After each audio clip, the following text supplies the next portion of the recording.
एका धक्कादायक प्रकारामुळे पुन्हा एकदा पुणे हादरून गेले। कोंढव्यातल्या एका उच्चभ्रू सोसायटीमधील अवघ्या 22 वर्षीय तरुणीवर बलात्कार करण्यात आलाय। आरोपीनं तोंडावर स्प्रे मारला आणि या तरुणीवर बलात्कार केला। आरोपीनं कुरिअर बॉय असल्याचं सांगितलं आणि सोसायटीमध्ये प्रवेश केला। अत्याचारानंतर आरोपीनं तिच्याच मोबाईलमध्ये सेल्फी काढला।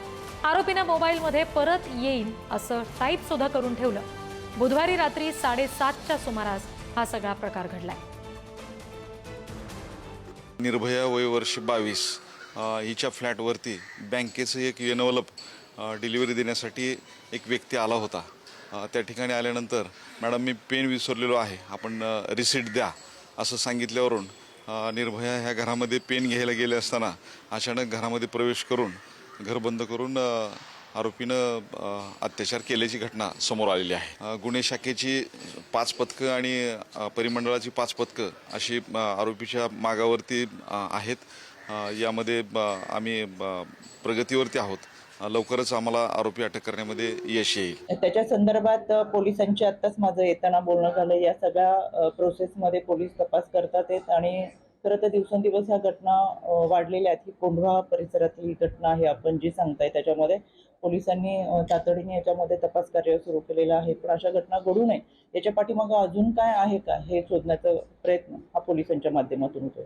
नाही, याच्यावर कडक कायदे केले पाहिजे। मी आता विधी व न्याय विभागाकडून राज्यामध्ये प्रलंबित केसेसची माहिती मागितली आहे। एकूण न्यायमूर्ती महोदयांची मंजूर पदे व न्यायमूर्ती महोदयांची भरलेली पदे, एका वर्षात क्रिमिनल किती केसेस येतात, मागच्या 5 वर्षात त्याचा किती निवाडा लागला, या सर्व गोष्टींची माहिती मागवली आहे आणि यावर आधारित एक अशासकीय बिल मी आणणार आहे। कारण धीरे धीरे न्यायदानाला विलंब आपण जेव्हा करतो तेव्हा न्यायापासून लोकांना वंचित ठेवतो आणि महिलांच्या संदर्भामध्ये छत्रपती शिवाजी महाराजांच्या महाराष्ट्रामध्ये संवेदनशीलता जागी केली पाहिजे आणि गुंडागर्दी आणि किंवा अशा पद्धतीचे जे काही प्रसंग आहे ते नियंत्रणात आणणं हे अतिशय आवश्यक आहे। मग ह्या घटनेबद्दल सभागृहात बोललं पाहिजे। आमच्या महिला भगिनी सदस्य जे आहेत, अर्बन नक्षलवादावर आपण बोलताय मनीषाताई, ही दौंडमध्ये जात असताना 2 मुलींवर बलात्कार झाला।